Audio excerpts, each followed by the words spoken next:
The lunchroom went silent. The kind of silence that comes from fear, but the kind that clings to awe and disbelief. One moment, Jake Foster, the loudest, cockiest kid in the 10th grade, was mocking the new girl for her trembling hands, in quiet voice. The next, he was flat on his back on the polished cafeteria floor, eyes wide, breath stolen from his lungs. And standing over him was Liana Ree, the girl he and his friends had called Ghost Girl all week. She wasn't crying anymore. She wasn't cowering. She looked calm, focused, strong. But that moment didn't come out of nowhere. It started 5 days earlier. Liana stepped into Greenwood High with her backpack hugged tight to her chest and a sinking feeling in her stomach. It was the third school in 2 years. Her father's military career kept them moving, new towns, new faces, new reasons to start over, and every time it got harder. She never felt like she fit in. Not with her shaky voice, her Korean accent, or the way she kept glancing around like the walls might cave in. By third period on Monday, the whispers had started. Jake and his group sat at the back of the classroom, trading snickers every time Liana answered a question. One of them mimicked her accent. Another called her Silent Ninja under his breath. She heard them. Everyone did. But no one said a word. At lunch, Liana sat alone. Her fingers trembled as she tried to open her thermos, heart pounding like a drum in her ears. The cafeteria was a war zone of noise and judgment. When Jake strutted by her table, he tipped her tray just enough to send her rice tumbling to the floor. "Oops," he smirked. "Better practice your balance, sensei." She didn't react not the way he wanted, just lowered her head, cleaned the mess, and took the long walk to the trash can. And when her eyes locked with his for just a moment, something passed between them. Not fear, not rage. Something quieter. He didn't notice it. But she felt it settle in her chest like a promise. The rest of the week, it got worse.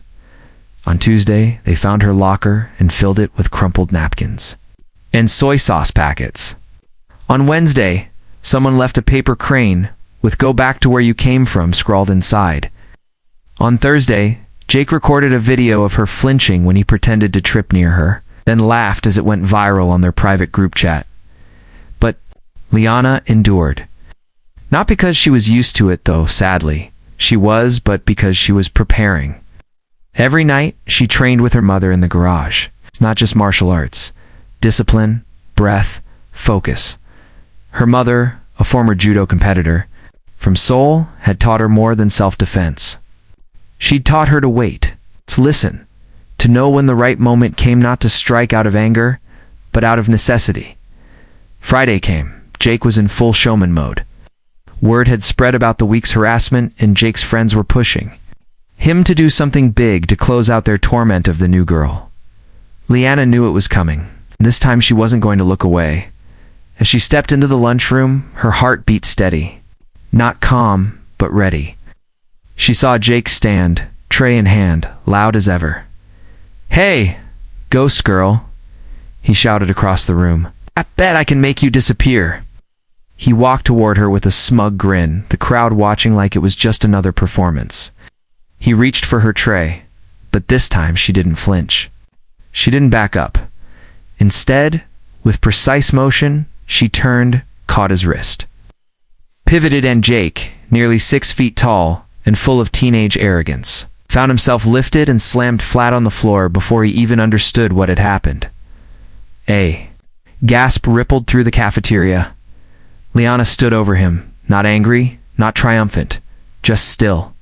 Then she let go of his wrist, took a step back, and bowed her head politely. "I said stop," she said quietly. "Fight!" Her voice still had that tremble, but now it carried something else. Power. The assistant principal came running, so did a teacher, and the school resource officer, but no one said a word. Not until Jake, red-faced and stunned, scrambled to his feet. She attacked me," shouted. The teacher looked to the students nearby. One by one, they shook their heads. "No," said someone. "She defended herself." "She warned him," said another. "We all saw it." The school reviewed the footage. And for the first time in a long time, a student facing bullying wasn't punished for fighting back. Liana wasn't suspended, Jake was. And so were two of his friends. But that wasn't the real victory. The next Monday, someone sat next to Liana. At lunch, then another. By the end of the week, she wasn't alone anymore. A girl from band class asked her to join their group project. A boy from biology apologized for not speaking up sooner. Bit by bit, the walls around her cracked. And behind them, the real Liana, the artist, the comic book fan. The fierce and funny girl who loved dumplings and sunsets started to shine through. She didn't become popular. That wasn't the point. She became visible, respected, and Jake. He came back quieter. He didn't apologize directly, but he didn't need to. Everyone saw the change. He never touched another tray again. The story spread beyond the school. A local blog picked it up. The girl who flipped the bully wasn't the kind of attention Liana wanted, but this time, it came with respect. Her story became a symbol, not of violence, but of standing up. Of knowing your worth. Of refusing to be invisible. Because Liana hadn't just flipped a boy over her shoulder.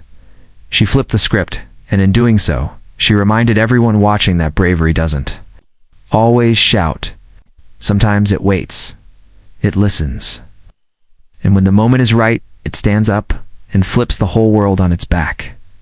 Message: no matter how anxious, how quiet, or how overlooked you feel, your strength is never gone. It's waiting.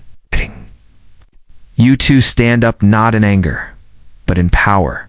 When you do, you may just inspire others to find theirs too.